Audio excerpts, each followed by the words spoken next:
अस्सलाम वालेकुम स्टूडेंट्स। इस वीडियो में मैं आपको बताऊंगा कि आप किसी सब्जेक्ट में फेल क्यों होते हैं, इसके पीछे क्या रीज़न होती हैं और आप इसका पेपर कब दे सकते हैं और इसका अप्लाई आप लोग कैसे कर सकते हैं। इसके अलावा रीअपीयर क्या चीज़ है, इस हवाले से भी मैं आपसे डिस्कस करूंगा। लेकिन आपसे रिक्वेस्ट है कि मेरे इस चैनल को सब्सक्राइब करें, इस वीडियो को लाइक और शेयर करें ताकि यूनिवर्सिटी के हवाले से हर किस्म की अपडेट आपको मिलती रहे। तो स्टूडेंट्स चलते हैं, बात करते हैं आप लोग सब्जेक्ट में फेल क्यों होते हैं। स्टूडेंट्स यूनिवर्सिटी के जितने भी कोर्सेज हैं ये दो कंपोनेंट्स पर मुश्तमिल होते हैं। एक इसमें पेपर होता है और दूसरा असाइनमेंट्स होती हैं। आपको दोनों में अलग अलग पासिंग मार्क्स हासिल करने ज़रूरी होते हैं। पेपर में आपको अलग से पासिंग मार्क्स लेने होते हैं और असाइनमेंट्स में आपको अलग से पासिंग मार्क्स लेने होते हैं। लेकिन पेपर के हवाले से 3 चांसेस आपको दिए जाते हैं। एक दफ़ा अगर आपका पेपर अच्छा नहीं होता तो आपका रीअपीयर आ जाता है। अगर फिर आपका पेपर अच्छा नहीं होता तो फिर आपका अगेन रीअपीयर आ जाता है। और अगर फिर आपका पेपर अच्छा नहीं होता तो फिर तीसरी दफ़ा जाके आपको फेल कर दिया जाता है। लेकिन असाइनमेंट्स में चांस नहीं दिया जाता। अगर आप असाइनमेंट सबमिट नहीं करवाते तो आप फेल हो जाते हैं। तो इसका अब आप अप्लाई कैसे करना होता है? इसका अप्लाई आप किसी भी दूसरे, तीसरे या चौथे सेमेस्टर में इसका आप अप्लाई नहीं कर सकते। इसका आप अप्लाई कोर्स कंप्लीट होने के बाद करते हैं, यानी कि जो लास्ट सेमेस्टर है, लास्ट सेमेस्टर के बाद जाके आप इसका अप्लाई करते हैं। फॉर एग्जांपल अगर किसी का 4 सेमेस्टर का कोर्स है तो उसका किसी दूसरे सेमेस्टर में वो फेल हो गया किसी कोर्स में, या तीसरे सेमेस्टर के किसी कोर्स में फेल हो गया, तो वो फिर चौथे सेमेस्टर में एडमिशन नहीं भेज सकता।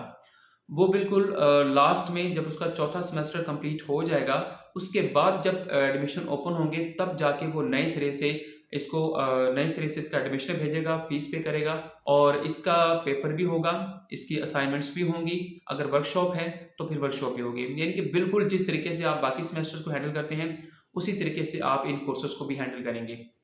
तो उसमें ये है कि अगर आप एक कोर्स के अंदर फेल होते हैं तो आपको एक कोर्स का एडमिशन भेजना पड़ेगा। अगर आप 2 कोर्स के अंदर फेल होते हैं तो फिर आपको 2 कोर्सेज़ का एडमिशन भेजना पड़ेगा। पूरे सेमेस्टर का आपको एडमिशन नहीं भेजना पड़ेगा। यहाँ एक अहम बात आपको मैं ये बताता चलूँ कि रीअपीयर और अगेन रीअपीयर की ऑप्शन स्प्रिंग 22 से ख़त्म हो रही है। यानी कि जिस सेमेस्टर का आपने एडमिशन भेजना है और जिसके अभी आप पेपर होने हैं, ठीक है? तो इसमें आपका पेपर अगर अच्छा नहीं होगा तो आप फेल हो जाएँगे। रीअपीयर और अगेन रीअपीयर का चांस खत्म कर दिया गया है। इस हवाले से मेरी वीडियो मौजूद है, उसका लिंक मैं डिस्क्रिप्शन में दे दूँगा। आप उसको भी जाके देख सकते हैं, आपको मज़ीद इस चीज़ की समझ आ जाएगी। इसका अप्लाई करने का तरीकाकार ये होगा कि आप सीएमएस अकाउंट में जाएँगे, वहाँ पे कोर्स रजिस्ट्रेशन पे आप जाएँगे, ठीक है? तो वहाँ पे जहाँ पर आप एडमिशन सेलेक्ट करते हैं 1, 2, 3, 4, वहाँ पे एक ऑप्शन होती है एडिशनल सब्जेक्ट्स की, ठीक है? एडिशनल सेमेस्टर की। तो एडिशनल सेमेस्टर के ऊपर आप क्लिक करेंगे, ठीक है? उसके बाद नीचे सब्जेक्ट्स की एक लिस्ट आ जाएगी। तो फिर जो आपके सब्जेक्ट्स होंगे, जो आपके कोर्स होंगे, उनको आप सेलेक्ट करेंगे तो सबमिट करवा देंगे। तो उसी सब्जेक्ट्स से रिलेटेड आपकी फ़ीस कैलकुलेट होके आ जाएगी, उतनी फ़ीस आपने सबमिट करवानी होगी, ठीक है? उसके बाद फिर आपके रोल में स्लिप आएगी और आपका पेपर होगा। तो अब मैं आपको बताता हूँ रीअपीयर और अगेन रीअपीयर क्या चीज़ है। रीअपीयर और अगेन रीअपीयर की आपको फ़ीस सबमिट नहीं करवानी होती, ना ही आपको इसकी असाइनमेंट सबमिट करवानी होती हैं और अगर इसकी वर्कशॉप्स हों तो ना ही आपको इसकी वर्कशॉप अटेंड करना पड़ती है। इसका सिर्फ़ आपने पेपर देना होता है, बस। इसके अलावा और कुछ नहीं आपने इसका करना, ठीक है?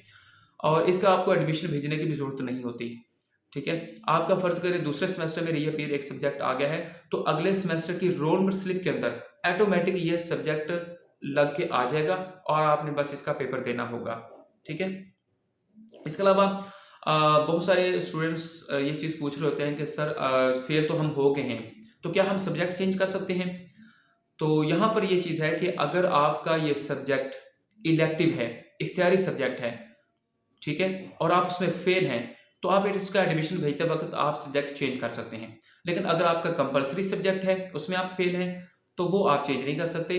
वो जो आपका सब्जेक्ट होगा, उसी सब्जेक्ट का आप एडमिशन भेजेंगे। तो मेरा ख़्याल है कि मैंने पूरी तफ़सील आपको इसमें बता दी है। लेकिन फिर भी अगर आपका किसी किस्म का कोई क्वेश्चन हो तो आप डिस्क्रिप्शन में पूछें। मैं पूरी कोशिश करूँगा आपको वहाँ पर भी इसका रिप्लाई करने का।